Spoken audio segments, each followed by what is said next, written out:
ఈరోజు మీ అందరికి ఒక పాఠాన్ని అందించాలని ఆశపడుతున్నాను. ఏంటి ఆ పాఠం అంటే, నేటి క్రైస్తవులు ఏ నిబంధన ద్వారా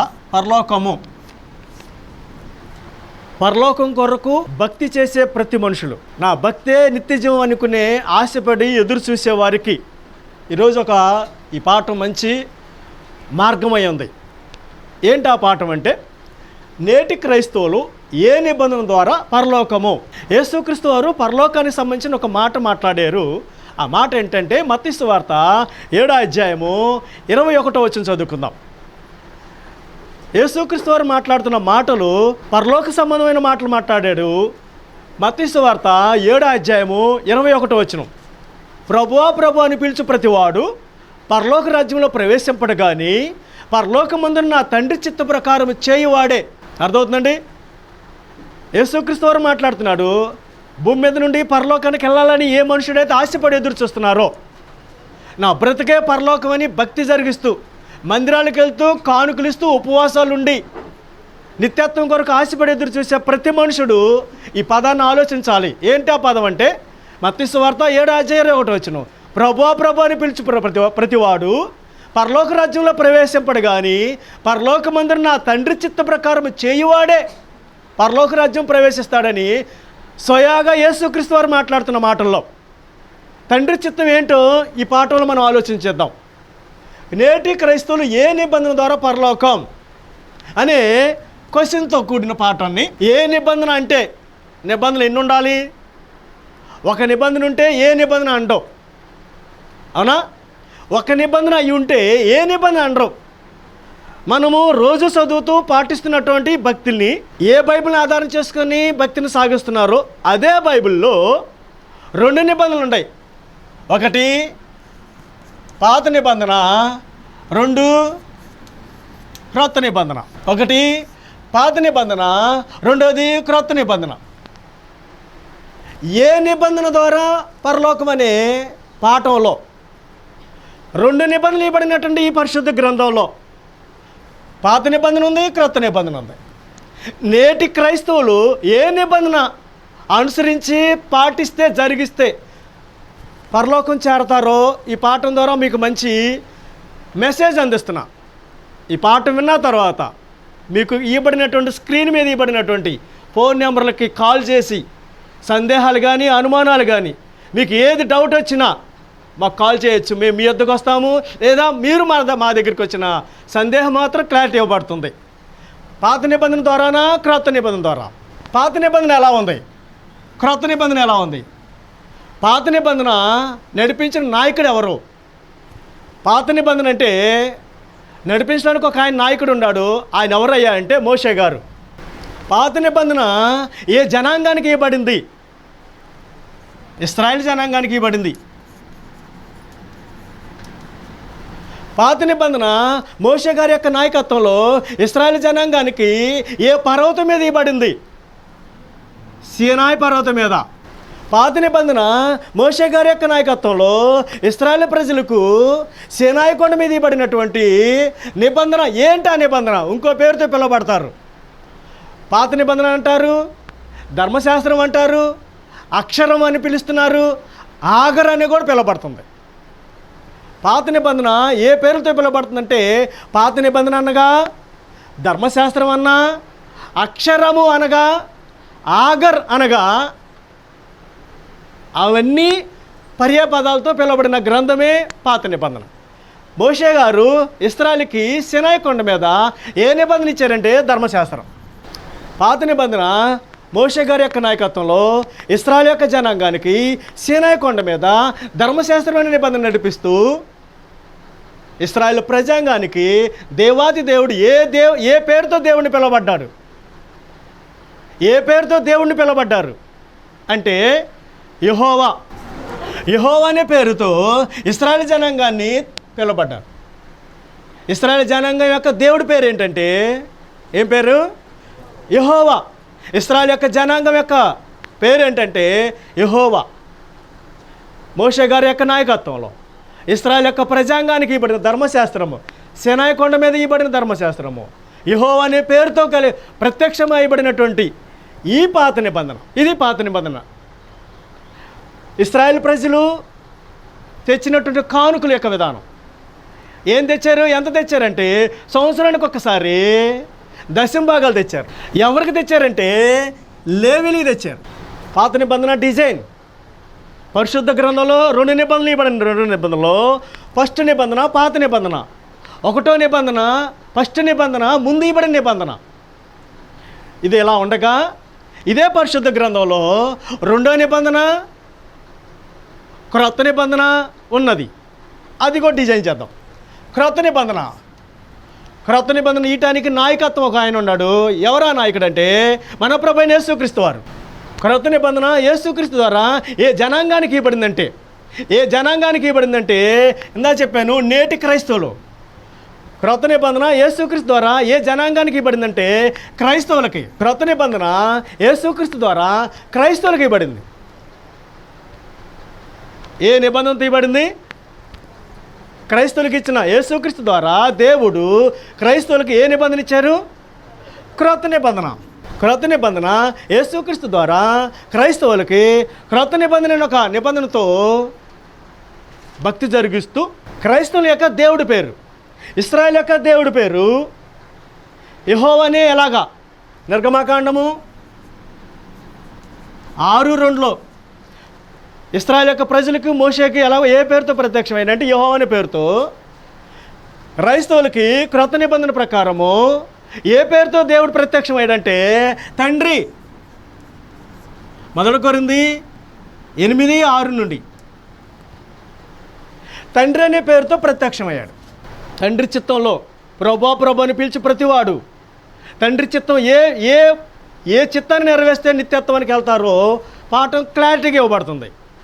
పాత నిబంధన ఇవ్వబడింది, క్రొత్త నిబంధన ఇవ్వబడింది. యేసుక్రీస్తు ద్వారా క్రైస్తవులు క్రొత్త నిబంధన ద్వారా తండ్రి అనే దేవుని పిలవటం. అవునా? క్రైస్తవులు కానుకలు ఇవ్వాలి. ఎంత ఇవ్వాలంటే కొరింథీయులకు రాసిన మొదటి పత్రిక 16:1 నుండి అభివృద్ధి చెందిన కొలది క్రైస్తవులు కానుకలు ఎంత ఇవ్వాలంటే అభివృద్ధి చెందిన కొలది. ఎవరికి ఇవ్వాలంటే పరిశుద్ధుల కొరకు ఇవ్వాలి. క్రొత్త నిబంధన డిజైన్ చేయబడింది పరిశుద్ధ గ్రంథంలో, పాత నిబంధన డిజైన్ చేయబడింది పరిశుద్ధ గ్రంథంలో. 2 నిబంధనలు ఇవ్వబడినటువంటి ఈ పరిశుద్ధ గ్రంథంలో 2 దేవుడే ఇచ్చాడు, 2 ప్రజాంగానికి ఇచ్చాడు. ఇది ఇశ్రాయేలు జాతికి ఇవ్వబడింది, ఇది క్రైస్తవులకి ఇవ్వబడింది. ఈ 2 నిబంధనలు ఇవ్వబడినటువంటి ఈ పరిశుద్ధ గ్రంథంలో ఏ నిబంధన ద్వారా పరలోకం, ఏ నిబంధన ద్వారా పరలోకం కొరకు పరుగులు తీసే ప్రతి మనుషుడికి ఈ పాఠం ఒక మార్గమై ఉండాలి. ఏ నిబంధన తండ్రి చిత్తం ఏది? ఒకసారి ప్రభు అని పిలిచి ప్రతివాడు, మత్తయి సువార్త 7:21లో ప్రతివాడు పరలోక రాజ్యంలో ప్రవేశింపడు కానీ పరలోకమందు నా తండ్రి చిత్త ప్రకారము. తండ్రి చిత్తము పాత నిబంధన, క్రొత్త నిబంధన. తండ్రి చిత్తము పాత నిబంధన, క్రొత్త నిబంధన. పాత నిబంధన ప్రకారం జరిగిస్తే నేటి క్రైస్తవులు పరలోకం ప్రవేశిస్తారా? క్రొత్త నిబంధన ప్రకారం భక్తిని జరిగిస్తే పరలోకం ప్రవేశిస్తారా? ఆలోచన చేయాల్సిన అవసరం ఉంది. ఇక్కడ ఆలోచన చేయకపోతే ఇంకెక్కడ ఆలోచన చేయలేరు. లేదా 2 నిబంధనల ద్వారానా, పాత నిబంధన ద్వారానా, క్రొత్త నిబంధన ద్వారా, లేదా 2 నిబంధనల ద్వారా జరిగిస్తే క్రైస్తవుడు పరలోకం చేరతాడా? ఆలోచన చేయాల్సిన అవసరం ఉంది. 1 పాత నిబంధన ఇశ్రాయేలు జనాంగానికి ఇవ్వబడింది, క్రొత్త నిబంధన క్రైస్తవులకి ఇవ్వబడింది. రెండింటిని కలిపి జరిగిస్తే ఏ గొడవ ఉండదు అనుకునే మనుషులు కూడా ఆలోచించాలి. లేదా పాత నిబంధన జరిగిస్తామంటారు కొందరు, యెహోవా సాక్షులు, సెవెంత్-డే వారు, ఆ యొక్క సంబంధించినటువంటి సమస్త కలిగినటువంటి సంఘాల వారందరూ. క్రొత్త నిబంధన అంటారు కొందరు, అది క్లారిటీ లేని మనుషులు కూడా చూడాల్సిన అవసరం ఉంది. ఏది అనేది తండ్రి చిత్తంలో ఏది మనం జరిగించాలి, తండ్రి చిత్తంలో ఏ నిబంధన దేవుడు నేటి క్రైస్తవునికి ఇవ్వబడింది. యెహోవా దేవుడే మోషే ద్వారా ఇశ్రాయేలు జనాంగానికి ఇచ్చిన ఈ ధర్మశాస్త్రాన్ని, యెహోవా దేవుడే తండ్రి అయిన దేవుడే యేసుక్రీస్తు ద్వారా క్రైస్తవునికి ఇవ్వబడిన ఈ నిబంధనను ఏ నిబంధన మనం పాటించాలన్న అవసరతలో ఇప్పుడు ఆలోచించేద్దాం. ఫస్ట్ ఆఫ్ ఆల్, పరిశుద్ధ గ్రంథంలో ఇశ్రాయేలు జనాంగానికి ఇవ్వబడిన ఈ పాత నిబంధన ఉండగా క్రొత్త నిబంధన ఎందుకు దాని వెంట ప్రవేశపెట్టబడింది? పరిశుద్ధ గ్రంథంలో 66 పుస్తకాల్లో మలాకీ గ్రంథం వరకు పాత నిబంధన ఇచ్చినటువంటి దేవాది దేవుడు అది చాలదనక క్రొత్త నిబంధన ఎందుకు ఇచ్చాడు అంటే, ఒకటి నెంబర్ 1, పాత నిబంధన ఉండగా క్రైస్తవులకు క్రొత్త నిబంధన ఎందుకు ఇవ్వబడిందంటే, పాత నిబంధన ఉండగా దేనికి అవకాశం ఇచ్చిందంటే, పాత నిబంధన ద్వారా అంట మనుషులకి లోపము కలిగించిందంట. పాత నిబంధన మనుషుల్లో లోపముగా ఉందంట. హెబ్రీ పత్రిక 8వ అధ్యాయము 7వ వచనం. పాత నిబంధన వలన ఏం కలిగిందంటే లోపము కలిగిందంట. ఎలాగనగా ఆ మొదటి నిబంధన లోపము లేనిదైతే రెండవ దానికి అవకాశం ఉండనేరదు. చాలు. మొదటి నిబంధన ఇందాక చెప్పాను, ఫస్ట్ది, మొదటిది, ఒకటోది. మా మొదటి నిబంధన వలన లోపం లేనిదైతే రెండవ దానికి అవకాశం ఎందుకు అంటున్నాడు. అంటే పాత నిబంధన ఏం చేయబడిందంటే లోపం కలిగింది. రెండో పాయింట్, పాత నిబంధన ఉండగా క్రొత్త నిబంధన ఎందుకు ఇచ్చాడంటే, పాత నిబంధన ద్వారా అంట ఏ మనుషుడు నీతిమంతుడిగా చేయబడలేదంట. గలతీ పత్రిక 2వ అధ్యాయం 1వ వచనం. దేవుని కృపను నిరర్ధకం చేయను. నీతి ధర్మశాస్త్రం వలన అయితే ఏం చేయలేదంటే, ఒకటి లోపం కలిగింది, రెండోది నీతిమంతుడిగా చేయలేదు. మూడోది పాత నిబంధన ఉండగా ధర్మశాస్త్రవిగా క్రొత్త నిబంధన ఎందుకు ఇవ్వబడిందంటే, పాత నిబంధన వలన ఆనాటి మనుషులకంట శాపమైందంట. అర్థమైందండి. పాత నిబంధన ఉండగా క్రొత్త నిబంధన ఎందుకు ఇచ్చాడంటే, పాత నిబంధన వలన ఆనాటి ఇశ్రాయేలు జనాంగానికి శాపమై ఉందంట. గలతీ పత్రిక 3వ అధ్యాయం 10వ వచనం. దేనికిలోనే ఏంటంటే, పాత నిబంధన వలన ఆయనంటే మనుషులకి ఎలాంటి ఉపయోగం పడిందంటే, ఉపయోగపడకపోగా శాపగ్రస్తమయగా అనుగ్రహించబడిందంట. అలాగే 10వ వచనం, 14వ వచనం. గలతీ పత్రిక 3:14. ఆశీర్వచనము క్రీస్తు యేసు ద్వారా అన్ని జనులకు కలిగినట్లు క్రీస్తు మన కోసం శాపమై మనలను ధర్మశాస్త్రం యొక్క శాపము నుండి విమోచించెను. యేసుక్రీస్తు ఏం చేయబడిందంటే, ఏ ధర్మశాస్త్రము ఆనాటి జనాంగానికి శాపమై ఉందో, ఆ మనుషులకి శాపమై ఉందో, ఆ శాపాన్ని యేసుక్రీస్తు వారు మోసి ఆ శాపం విడుదల కలిగించాడు. ఎందుకు? పాత నిబంధన ఉండగా క్రైస్తవులకి ఏమైనా క్రొత్త నిబంధన ఇవ్వబడిందంటే, పాత నిబంధన వలన ఏం కలిగిందంటే, ఒకటి నెంబర్ 1, పాత నిబంధన వలన లోపం కలిగింది. పాత నిబంధన వలన ఏ మనుషుడు నీతిమంతుడిగా చేయబడలేదు. మూడోది, పాత నిబంధన వలన ఆనాటి మనుషులకి శాపమై ఉన్నది.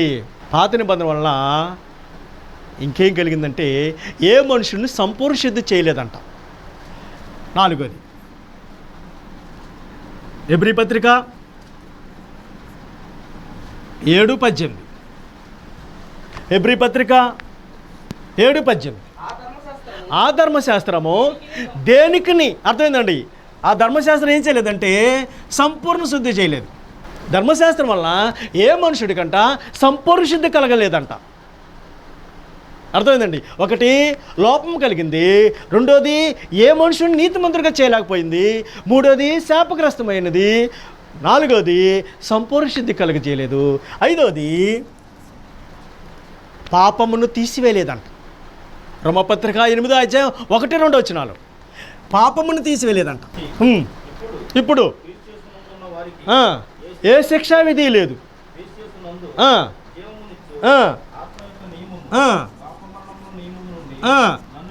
విడిపించను. ఎట్లనగా ధర్మశాస్త్రము దేనిని చేయజాలక, ప్రతి మనుషుని యొక్క పాపము నుండి విడిపించలేకపోయింది. ధర్మశాస్త్రము ఏం చేయలేకపోయిందంటే ప్రతి మనుషుని యొక్క పాపము నుండి విడిపించలేకపోయింది. దేనికి చేయజాలపోయిందో దానిని దేవుడు చేసిన. ఏం చేశాడు?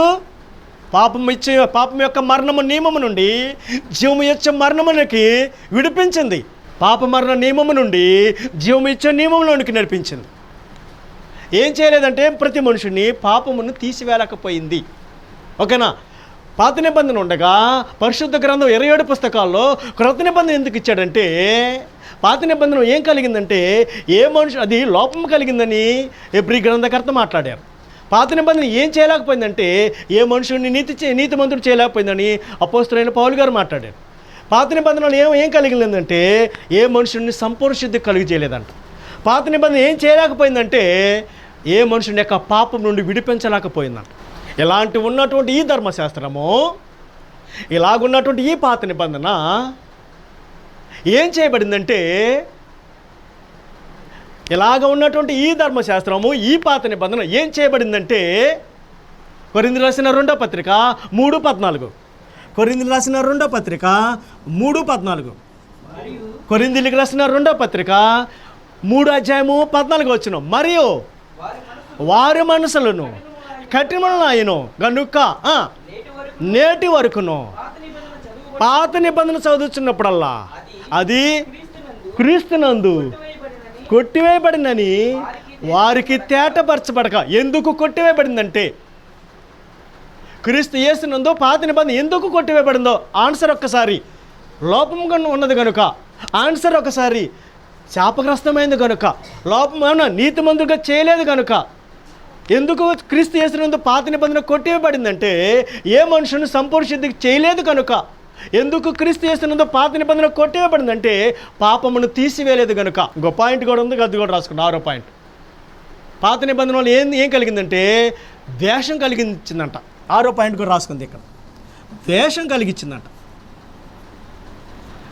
ఎఫెసీ పత్రిక 2:14, ఎఫెసీలకు రాసిన పత్రిక 2:14 ఆ పాత నిబంధన వల్ల ఏం కలిగిస్తుందంటే ప్రతి మనుషుడికి ద్వేషం కలిగిస్తుందంట. ఆయన మన సమాధానమయ్యుండి మీకును మాకును ఉండిన ద్వేషము ఎవరికంటే ఆనాటి ఇశ్రాయేల్ జనాంగానికి, ఆ ఇశ్రాయేల్ జనాంగానికి ఉన్నటువంటి ధర్మశాస్త్రం ఉంటున్నటువంటి ఆనాటి అన్ని జనుల యొక్క జనాంగానికి ఏం కలిగించిందంటే సమాధానం కలిగించలేదు. సమాధానం కలిగించకపోగా ద్వేషం పుట్టించింది. ద్వేషం పుట్టించినటువంటి ఆ ధర్మశాస్త్రము, పాపాన్ని తీసివేయలేనటువంటి ఆ ధర్మశాస్త్రము, పాపాన్ని అవునా సంపూర్ణ శుద్ధి కలిగి చేయలేనటువంటి ఆ ధర్మశాస్త్రాన్ని, శాపగ్రస్తమైనటువంటి ఆ ధర్మశాస్త్రమును, నీతిని చేయలేనటువంటి ఆ ధర్మశాస్త్రం, ఆ పాత నిబంధన, లోపం కలిగినటువంటి ఆ ధర్మశాస్త్రాన్ని క్రీస్తు యేసునందు ఏం చేయబడిందంటే కొట్టివేయబడింది. పాట వింటున్నటువంటి వారికి ఒక క్వశ్చన్ రావాలి. ఏంటి ఆ క్వశ్చన్ అంటే, యేసు ప్రభువు ఏం చెప్పాడు తెలుసా? మీరేంటి కొట్టివేశారు అంటున్నాడు. యేసు ప్రభు ఏం చెప్పాడు తెలుసా? మత్తయి సువార్త 5:17 నేను కొట్టివేయడానికి రాలేదు కదా. మత్తయి సువార్త 5:17, మత్తయి సువార్త 5:17 ధర్మశాస్త్రమైనను ప్రవక్తల యొక్క వచనములను కొట్టివేయటానికి రాలేదు కానీ తలంచొద్దు, నెరవేర్చుటకే నేను వచ్చాను కానీ కొట్టివేయడానికి రాలన్న. యేసుక్రీస్తు వారి యొక్క మాటల్లో పరమార్థం ఏంటంటే, అపోస్తలుడైన పౌలు గారు కొలసీ పత్రిక 2:14 చదువుకుందాం. కొలసీ పత్రిక 2:14 13-14 మరలా మరియు అపరాధం వలనను శరీరమందు సున్నత పొందక ఉండటం వలన దేవుడు రాతరూపకమైన ఆజ్ఞల వలన మన మీద రుణముగాను మనకు విరోధముగాను ఉండిన పత్రమును మేకులతో సిలువకు కొట్టి దాని మీద సేరాతను తుడిసివేసి, మనకు ఏది అడ్డం లేకుండా అంటే పాత నిబంధన అడ్డం లేకుండా దానిని వెత్తివేసి మన అపరాధములన్నిటినీ క్షమించి ఆయనతో కూడా మిమ్మును జీవింపచేసెను. చాలు. రుణముగా ఉన్నటువంటి ఆ రుణాన్ని, ఆ అప్పుని యేసుక్రీస్తు యొక్క అమూల్యమైన రక్తం చేత దేవాది దేవునికి చెల్లించి ఏం చేశాడంటే కొట్టివేశాడు, కొట్టేశాడు. చెల్లించకుండా కొట్టేయడానికి రాలేదు అన్నాడు యేసుక్రీస్తు వారు. చెల్లించి కొట్టేస్తానన్నాడు కానీ చెల్లించకుండా కొట్టేయడానికి రాలేదన్నాడు. క్రీస్తు యేసునందు ఆ పాత నిబంధన ఏం చేయబడిందంటే, ఎందుకు కొట్టివేయబడిందంటే కారణం చెప్పబడింది. 6 పాయింట్లతో ఉన్నటువంటి ఈ కారణాల వలన పాత నిబంధన ఏం చేయబడిందంటే క్రీస్తు యేసునందు కొట్టివేయబడింది. మొన్న ఎవరో అన్నారు, కొట్టివేయబడినటువంటి ఆ పాత నిబంధనను చించి పక్కన వేయచ్చు కదా. కొట్టివేయబడినటువంటి మనకు అవసరం లేనటువంటి ఈ పాత నిబంధనను దీని వెంట ఎందుకు ప్రవేశపెట్టబడింది? ఎందుకు అంటించబడింది. 27 పుస్తకాలుగా పరిశుద్ధ గ్రంథంగా ఎందుకు ఇవ్వబడింది ఈ బైబిల్లో? చించి పక్కన వేయచ్చు కదా, చించి పక్కన వేయచ్చు కదా అనే క్వశ్చన్కు పరిశుద్ధ గ్రంథమే ఆన్సర్ ఇస్తుంది. క్వశ్చన్ మనుషులది, ఆన్సర్ గ్రంథంది. ఆన్సర్ ఎలా ఇవ్వబడుతుందంటే కొట్టివేయబడినటువంటి ఈ గ్రంథమును ఎందుకు చించి పక్కన వేయచ్చు కదా. ఇశ్రాయేలుకి ఇవ్వబడినటువంటి ఈ సీనాయి కొండ మీద అవునా ధర్మశాస్త్రం అని యెహోవా పేరుతో దశంభాగాలతో లేవీయులకి ఇవ్వబడినటువంటి ఈ పాత నిబంధనను చించి పక్కన వేయచ్చు కదా, చించి పక్కన వేయచ్చు కదా అనే క్వశ్చన్కు ఆన్సర్ అపోస్తలుడైన పౌలు గారు మాట్లాడుతున్నాడు. ఎందుకు క్రొత్త నిబంధన ఎంట పాత నిబంధన ఉంచబడింది? ఇందాక క్వశ్చన్ ఏంటంటే పాత నిబంధన ఉండగా చెప్పాలి, పాత నిబంధన ఉండగా ఎందుకు క్రొత్త నిబంధన ఇవ్వబడింది? కారణం అర్థమైందా? పాత నిబంధన ఉండగా యెహోవా దేవుడే ఇచ్చింది, ఇశ్రాయేలు జనాంగం ఇచ్చిన ఈ ధర్మశాస్త్రం ఉండగా ఎందుకు క్రొత్త నిబంధన ఇవ్వబడింది? క్వశ్చన్కి డిజైన్ చేయబడింది ఆన్సర్. మరలా క్రొత్త నిబంధన ఉండగా, రైటా, క్రొత్త నిబంధన ఉండగా ఎందుకు పాత నిబంధన ఇవ్వబడింది? క్వశ్చన్. క్రొత్త నిబంధన ఉండగా, క్రొత్త నిబంధన 27 పుస్తకాలు ఉండగా మరి కొట్టివేయబడినటువంటి ఆ పాత నిబంధన ఎందుకు ఉంచబడింది? 66 పుస్తకాలుగా పరిశుద్ధ గ్రంథంలో ఎందుకు ఉంచబడింది అనే క్వశ్చన్కి అపోస్తలుడైన పౌలు గారు మాట్లాడుతున్నారు. అవునా? కొరింథీ పత్రిక 10:10, మొదటి కొరింథీ 10:10. మీరు సనుగుకుడి, వారిలో కొందరు సనిగి ఈ సంగతులు దృష్టాంతములుగా వారికి సంభవించి యుగాంతమందున్న మనకు ఏం కలగటానికి? బుద్ధి కలగటానికి.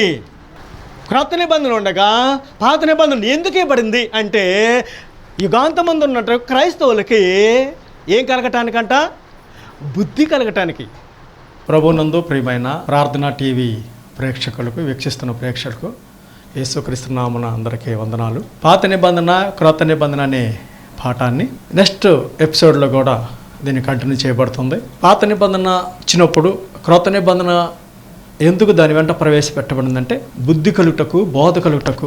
దాని యొక్క సంబంధించిన మిగిలిన పాఠాన్ని నెక్స్ట్ ఎపిసోడ్లో మనం కంటిన్యూ చేసుకుందాం. ఈ ప్రార్థన టీవీ వీక్షిస్తున్న ప్రేక్షకులకు ఒక శుభవార్త ఏంటంటే బైబిల్ క్లాసులు, ఉచిత బైబిల్ క్లాసులు అశోక్ నగర్ పొప్పుడు మిల్ సెంటరు విజయవాడలో సర్టిఫికెట్ కూడా ఇవ్వబడుతుంది. 3 నెలల బైబిల్ కోర్సు. ఎవరైనా ఆసక్తి కలిగినటువంటి వారు నిత్యత్వం కావాలని ఆశపడి బైబిల్లో లోతైన విషయాలు నేర్చుకోవాలన్నా, ఇతరులకు సువార్త ప్రకటించాలన్నా ఈ 3 విషయాలు ఉద్దేశించి బైబిల్ క్లాసుకి, ఉచిత బైబిల్ కోర్సుకి చేరవలసిందిగా ప్రభు పేరట ప్రతి ఒక్కరికి మనం చేస్తున్నాం. ఎవరు మిస్ అవ్వద్దు. ఇలాంటి పాఠాలు, ఇంకా అనేకమైన పాఠాలు తండ్రి చిత్తాలు మీకు తెలియజేయబడను. తండ్రి చిత్తాలు మీకు తెలియజేయబడను. యేసుక్రీస్తు వారు అన్న మాటను ప్రభు అని పిలిచి ప్రతివాడు పరలోక రాజ్యంలో ప్రవేశింపడగాని పరలోకమందు నా తండ్రి చిత్త ప్రకారం చేయవాడే ప్రవేశిస్తాడన్న మాటలు తండ్రి చిత్తాలు పరిశుద్ధ గ్రంథ క్రొత్త నిబంధన 7 చిత్తాలు మీకు బైబిల్ కోర్సుగా ఇవ్వబడును. ఆ బైబిల్ కోర్సులో సువార్త ప్రకటించడానికి, బైబిల్ ట్రైనింగ్ అవ్వడానికి, సర్టిఫికెట్తో పాటు నిత్యత్వం కూడా చేరటానికి, బైబిల్ లోతైన విషయాలు కూడా నేర్చుకోవటానికి ఈ బైబిల్ క్లాసులు మీకు చాలా ఉపయోగపడతాయి. ఆసక్తి కలిగిన వారికి ఈ క్రింద ఇవ్వబడిన ఫోన్ నెంబర్కు కాల్ చేసి మీరు 3 నెలల బైబిల్ కోర్సు 2 years BTH సర్టిఫికెట్తో ఇవ్వబడను. ఆసక్తి కలిగిన వారు ఫోన్ చేసి త్వరగా మీరు రావాల్సిందిగా ప్రేమతో మనం చేస్తున్నాం. అలాగే ఇంకా ఆరాధన, బైబిల్ అనే పాఠము, పరిశుద్ధాత్ముడు, ఇంకా తండ్రి చిత్తం, అనేక సమస్తం పరీక్షించుట, అనేకమైన విషయాలు, బైబిల్ లోతైన విషయాలు, బైబిల్ యుగాలు, అనేక విషయాలు ఈ కోర్సు ద్వారా నేర్చుకోవచ్చు. మీకు అందుబాటులోనే ఎవరో రూపాయి చెల్లించవసరం లేదు. ఉచిత బైబిల్ కోర్సు అందుబాటులో విజయవాడలోనే, మన విజయవాడ పట్టణంలోనే అశోక్ నగర్లో పొప్పుల మిల్ సెంటర్ దగ్గర స్థానికంగా కూడుకునే స్థలంలో మీకు కోర్సు ఇవ్వబడుతుంది. సాయంకాలం వారంలో 2 రోజులు, గురువారము, శుక్రవారం సాయంకాలం 7 గంటల నుండి 9 గంటల వరకు గురువారం సాయంకాలం 7 గంటల నుండి 9 గంటల వరకు. అలాగే శుక్రవారం 7 గంటల నుండి సాయంకాలం 9 గంటల వరకు ఉచిత బైబిల్ క్లాసులు మీకు అందుబాటులో ఇవ్వబడుతుంది. సర్టిఫికెట్ కూడా ఇవ్వబడుతుంది, BTH ఇవ్వబడుతుంది. దీన్ని ఉపయోగించుకొని చాలామంది స్వార్థ ప్రకటించాలని, సంఘాలు ఏర్పాటు చేసుకోవాలని, సంఘాలు బలపరచాలని ఎవరైనా ఆశపడి ఎదురు చూస్తున్నారో వారందరికీ మా ద్వారా మీకు మంచి అవకాశం అందించబడుతుంది, ఉచితంగా అందించబడుతుంది. ఎవరో రూపాయి చెల్లించే అవసరం లేదు. సాయంకాల సమయంలో మీ పగలంతా పనులు చేసుకొని సాయంకాలం వచ్చి బైబిల్ నేర్చుకోవాల్సిందిగా ప్రేమపూర్వకంగా మనం చేస్తున్నాము. అలాగే ఏదైనా మీకు ఏమైనా సందేహాలు ఉంటే, ఏదైనా అనుమానాలు ఉంటే ఈ ఫోన్ చేసి మాట్లాడవచ్చు. మీరు మా యొద్దకు వచ్చినా, లేదు మేము మీ యొద్దకు వచ్చిన విషయాన్ని పంచుకొని నిత్యత్వానికి, పరలోకానికి వారసులు కావాలని తెలియజేస్తూ ముగిస్తున్నాను. అందరికీ వందనాలు.